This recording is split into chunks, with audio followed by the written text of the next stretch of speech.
Retour sur le plateau de TV Finance, il est 9h01 et la Bourse de Paris vient de démarrer sa séance. On va donc s'intéresser ce matin au CAC avec vous, Hervé Dupré. Bonjour.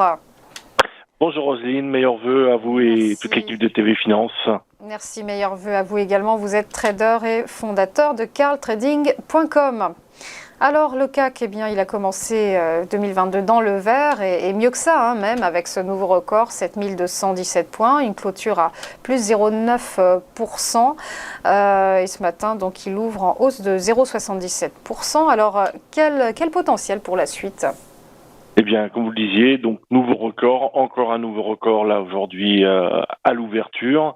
Le potentiel est difficile à estimer. Là, pour ce qui me concerne, dans cette configuration graphique, c'est difficile de continuer à acheter. Acheter des replis qui n'existent pas, c'est encore plus compliqué. La volatilité est très faible.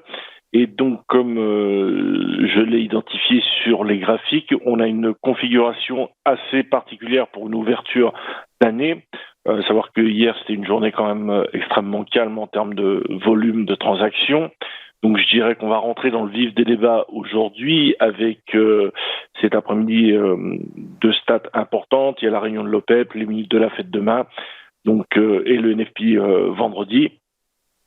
Donc comment travailler ce marché ? Mon idée, c'est plutôt d'essayer de trouver une position vendeuse aux environs de 7279, entre 7279 et 7320, pour déjà dans un premier temps tenter de combler le gap par rapport à la clôture d'hier à 7217, à faire un retest de l'open annuel à 7197 et en prolongation, essayer de combler le gap par rapport à la clôture annuelle. Ça, c'est l'idée. Maintenant, le marché est extrêmement peu travaillé, c'est-à-dire que nous avons peu de cotations, peu de ticks, un cruel plutôt manque de liquidité. Même si la tendance est extrêmement haussière, puisqu'on va de record en record, évidemment, je ne parle pas d'un retournement de tendance à long terme. Il faut séparer les objectifs. Donc, pour la semaine, je ne sais pas ce qu'il va se passer. Pour ce matin, j'ai plutôt envie d'avoir cette stratégie-là. Et cet après-midi, eh bien, c'est une nouvelle journée qui commence. La progression du marché se fait par impulsion range. Il est extrêmement difficile de trouver des bons points pour racheter. Là, c'est un petit peu à mon goût. Cela dit, on peut très bien être dans une psychologie de FOMO où tout est acheté dès le moindre repli. Donc, beaucoup de prudence, relativement peu de positions et vraiment essayer de prendre des points plutôt extrêmes pour se garder un certain ratio rendement-risque qui soit pas négatif, si je puis m'exprimer ainsi.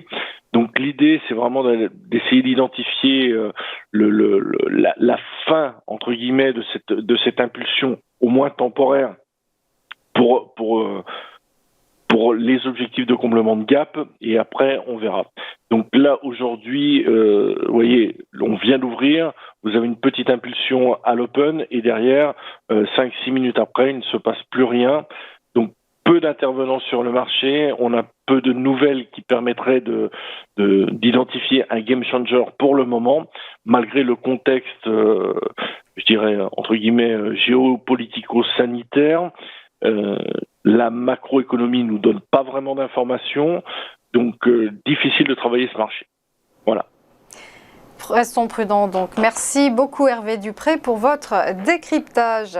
À suivre après une courte pause, quelles valeurs vont se démarquer aujourd'hui ? Vous saurez tout avec les Market Movers.